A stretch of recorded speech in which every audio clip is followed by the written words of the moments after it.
On sait qu'aider une personne en perte d'autonomie, c'est pas toujours facile, pas toujours évident. Il y a des points très importants à respecter afin de faire un travail sécuritaire et convenable. On n'arrive pas aux côtés d'une personne, lui toucher, la lever sans lui parler, sans lui dire qu'est-ce qu'on va faire et sans lui demander si elle est prête. Et aussi lui demander éventuellement si elle a des douleurs. C'est des points très importants à considérer avant même d'avoir fait le travail.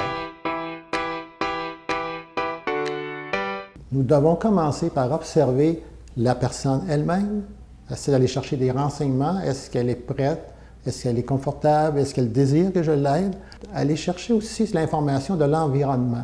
Est-ce que j'ai de la place pour bouger? Est-ce qu'on est trop serré? Est-ce que je devrais déplacer la personne? Très important d'avoir une bonne communication avec la personne que vous allez aider. Se parler, se poser des questions, même parler de tout et de rien, histoire de créer un climat de détente.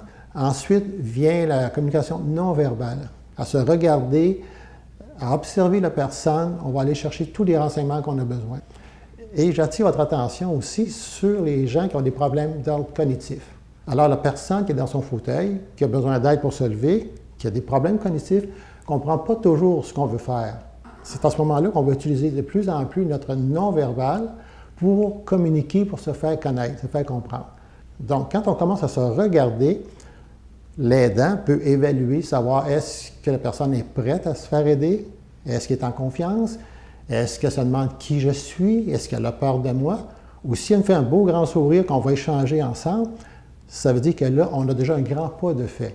Le pas suivant, ce sera que je peux lui toucher maintenant pour essayer de l'aider à se lever. Nous, en tant qu'aidants, nous devons aller à la vitesse de la personne.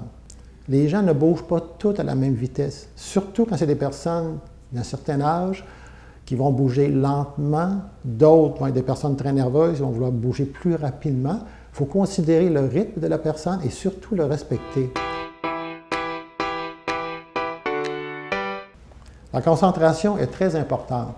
Dans l'environnement, beaucoup de choses peuvent nous distraire.